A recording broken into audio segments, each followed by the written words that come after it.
Local 4 News begins right now with a breaking news alert. And that breaking news involves Kwame Kilpatrick, the embattled former Detroit mayor, expected back in a Detroit court in August. And that tops our news at noon. Thank you for joining us. I'm Evrod Cassimy. Kilpatrick's return marks the first time that he'll be in Detroit since 2013. The former Detroit mayor will be brought from an Oklahoma prison to Detroit for the hearing. This is in federal court, and it's part of his latest quest to have his 28-year prison sentence and conviction overturned. The 47-year-old, his hearing will be scheduled for August 23rd. Now, Wayne County is moving forward with the proposal for Dan Gilbert's Rock Ventures to build a new jail. The county will focus on the Rock Ventures plan, dedicating time and resources towards reaching a contract. The other proposal from Walsh Construction will remain an option. The Rock Ventures plan includes a jail with more than 2,000 beds, a new courthouse, new offices for prosecutors and the sheriff, and a new juvenile detention facility. County Executive Warren Evans says that the key factors in this decision were cost and risk mitigation. And also breaking this afternoon, we have learned some very sad news. Sam Shepard, the long celebrated playwright and Oscar-nominated actor, has died at his home in Kentucky. A spokesperson says the cause was complications of Lou Gehrig's disease. Shepard was known for his work on films like Black Hawk Down and 1983's The Right Stuff, which earned him a Best Supporting Actor Oscar nod. He died at the age of 73, leaving behind a full body of work.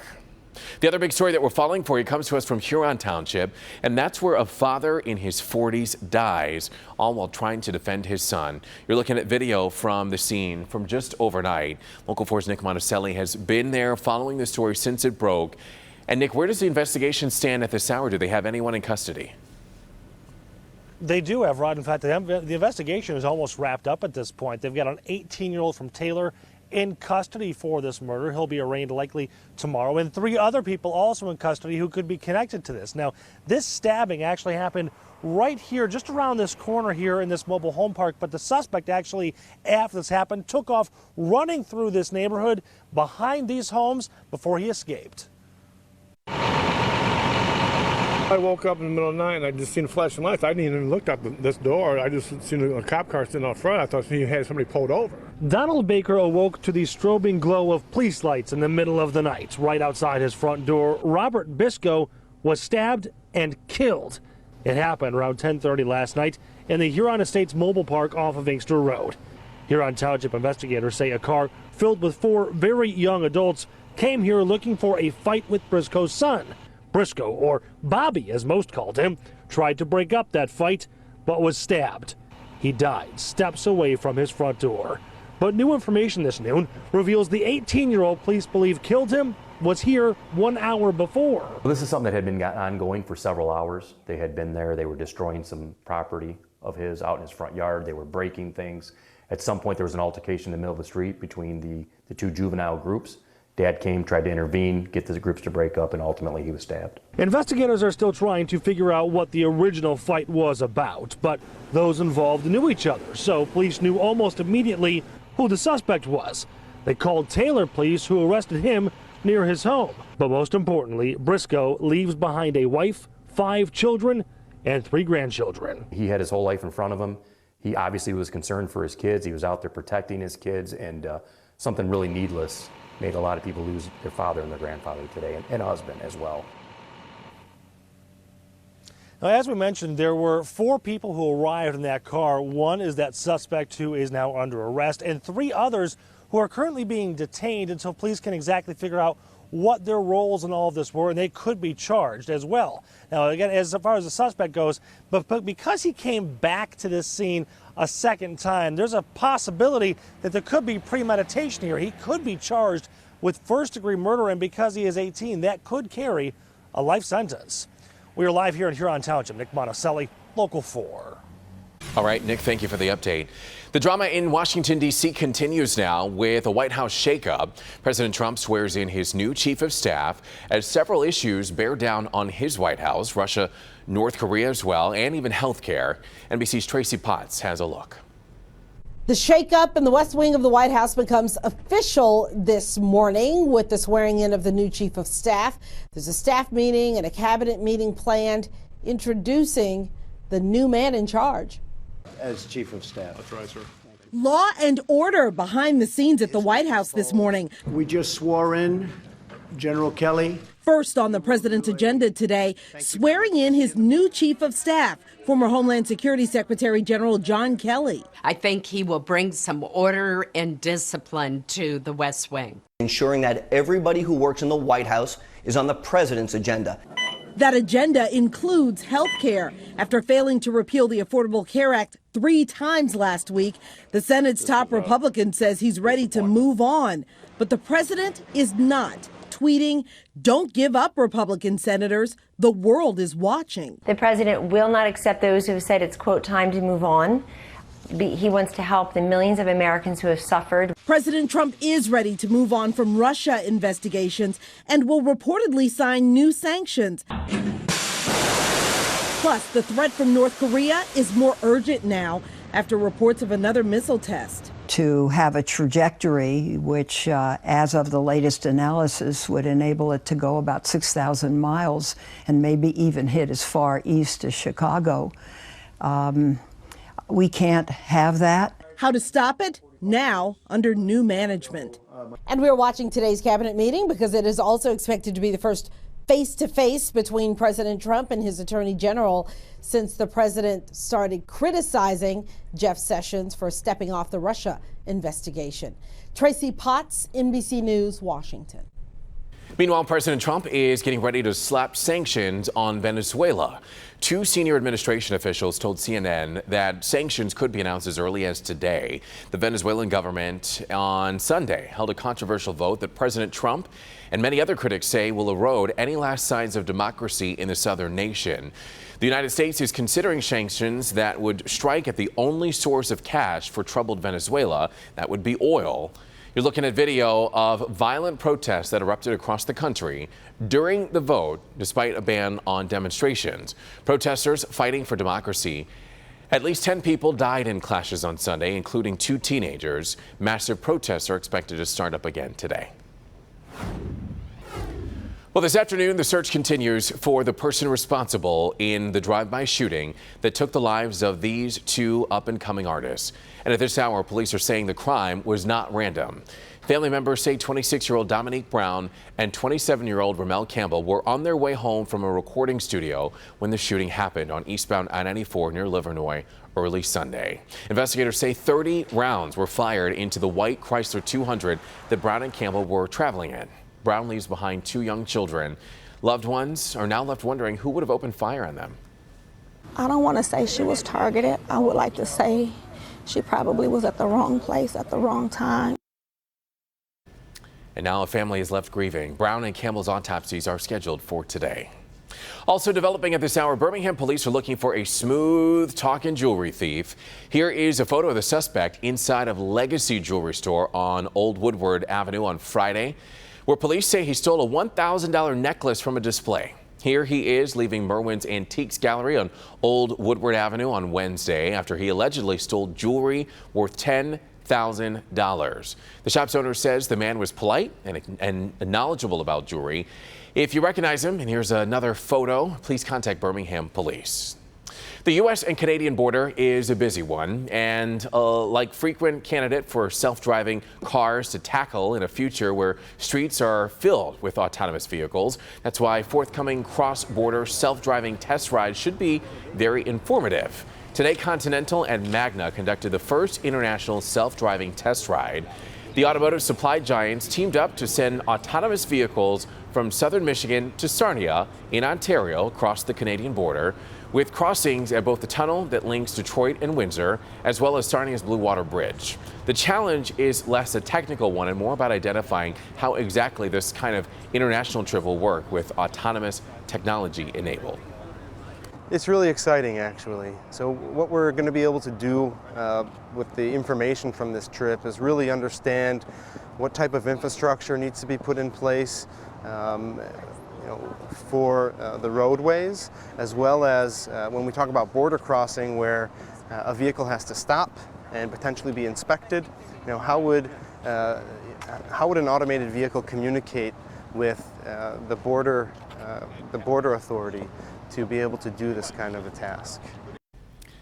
A lot of technology there. Today's event will aid with research and work to help automated vehicles communicate with infrastructure.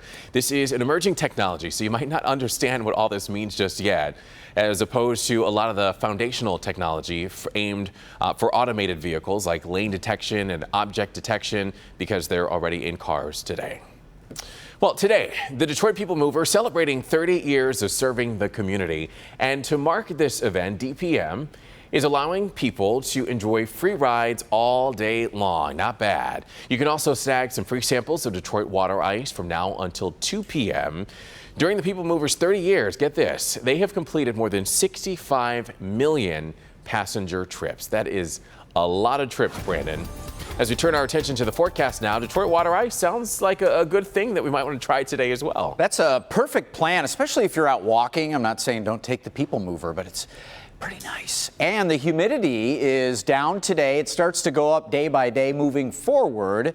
A perfect day for anything you have going on outside. Look at Metro Airport, our official number at 83. It's 80 up in Pontiac, 84 in Mount Clemens, still 76 up in Sandusky up north, 82 Ann Arbor. When we add the heat and humidity, we get the heat index, what it feels like out there. Remember, it was 83, the air temperature at Metro Airport, but you add the humidity and actually goes down. That's a sign that, yeah, the humidity isn't too bad. You're still going to sweat out there. Tons of blue sky, sunshine, temperatures middle, maybe some upper 80s out there through the afternoon, but we do have increasing rain and thunder chances, several of them in the 7-day. We have it coming up. All right. Brandon, we'll check back in with you in just a little bit. Still to come here on Local 4 News at noon. An accused rapist leaves behind a big clue. Some would even argue it was a dead giveaway. We'll tell you why it took police 16 years to catch him. Plus, tackling terror, more police raids in Australia, and why the country is on edge. That's coming up next. Our client. Welcome back. In Sydney, Australia, police raided at least 5 properties today after 4 men were arrested for a plan to bring down an airplane as part of a complex terror plot. Australia's federal police say that they are investigating an attempt to put a device onto an aircraft. The Australian, which is a major newspaper there, cites multiple sources as saying the plot involved constructing an explosive device that would kill the plane's occupants with a poisonous gas. In Jasper, Alabama now, police say 1 of 12 inmates that escaped from a jail on Sunday is still on the loose. The 11 that escaped are back behind bars, and they were arrested over the course of an overnight manhunt. The remaining escapee is 24-year-old Brady Andrew Kilpatrick, who was in jail on several drug charges. Authorities are asking residents to stay indoors, residents who live there in that area. And over to Memphis now, where a man is heading to prison for a 2001 sexual assault after his dentures linked him to the crime. This is 67-year-old Thomas Maupin, and today he was sentenced to 8 years in prison for raping a woman 16 years ago in Memphis. The victim was 31 years old at the time. She said that she was walking down the street when Maupin forced her into an alley and then raped her. Last summer, get this, dentures were collected at the crime scene. They were finally tested, and believe it or not, they contained Maupin's DNA. So again, now he's since been sentenced to 8 years in prison for a rape that happened 16 years ago. Still to come here on Local 4 News at noon, the health effects of global climate change and why scientists are saying it's not looking too good, Brandon. We have record-breaking temperatures in the Pacific Northwest the next couple of days, triple digits, very unusual. But here it is picture perfect for now, tracking several chances of much-needed rain with you next. A young nurse out for her afternoon jog along this dirt road is shot dead. The murder 1 year ago is still haunting the people of this tight-knit community. It's so inconceivable. It's so inconceivable to us what happened to her. Her grieving parents heartbroken. This is what the scum coward took from us. Do you think it was someone she knew? Tonight at 11, who killed this young nurse? Hear what her parents say about the killer and what they think happened. Want to start with a big thank you to all of our Local 4 storm pinners like R.S. McGuire on Belle Isle. Look at this great shot. A look at the sunset or dusk hours on the fountain out at Belle Isle. And we have had some beautiful pictures sent into our Local 4 storm pins, and certainly the weather to go along with it for beautiful sunrises, sunsets. Your pictures are great. Keep them coming. It's a free app, Local 4 storm pins, meant primarily for storms, but we have that coming later in the week. 83 right now. Humidity is like Phoenix. It's dry air out there. It brings the feels like temperature actually down. It's something like the wind chill would do, but it's nothing like that. It's just very dry. 86, 87 degrees this afternoon, and again, not too muggy. That changes a little bit tomorrow. We have these west-northwest winds becoming west winds, but they're light, and any shower chances probably after 4 or 5 p.m. way up north, mainly central lower Michigan, parts of the Saginaw Valley into the tip of the thumb, maybe around 5:30, 6 o'clock. Quick little shower. Most of us, not a drop. 65 degrees overnight, so not as cool as it's been for great sleeping weather. But just another beautiful day today with great conditions out on the big lakes, your small lakes as well. If you're boating or doing some swimming, certainly want to make sure we're keeping an eye on everybody. Life vests, all of that. But the waves are under a foot, which is good stuff. Look at this. Nothing really to talk about for now. Big area of high pressure, that's stable weather, and the air flows clockwise around this high, and you can see this little ring of fire. It also produces showers and storms right on the fringe of the high pressure ridge. That starts to break down as we head into tomorrow. Gets a lot more muggy. Today, though, here at 6, 7 p.m., notice these showers across central and northern lower on the computer model. You can see the time frame right here. Getting us into tomorrow, late in the day, some showers approaching from the west, but really Wednesday, things get much more unstable. More and more muggy tomorrow, and Wednesday, Thursday. It looks like Thursday, Friday could be the more widespread coverage for that much needed rain, but at least we've got a decent chance coming Wednesday afternoon. Just need to be careful, Evrod, we don't get storms that are a little strong or severe possible on Thursday late. All righty, Brandon, thank you. Let's turn to good health now, because there's new evidence about the health effects of global climate change. Scientists at the University of North Carolina say hotter temperatures will create more air pollution over time. So if the problem is not addressed, they estimate that pollutants will cause about 60,000 premature deaths in the year 2030 and 260,000 deaths in the year 2100. In fact, climate change is expected to impact air pollution deaths in all regions of the world except for Africa. All right, so to come here on Local 4 News at noon, an adorable debut of a newborn otter and why the little guy's mom was teaching him. We'll tell you what she was teaching him when we come back.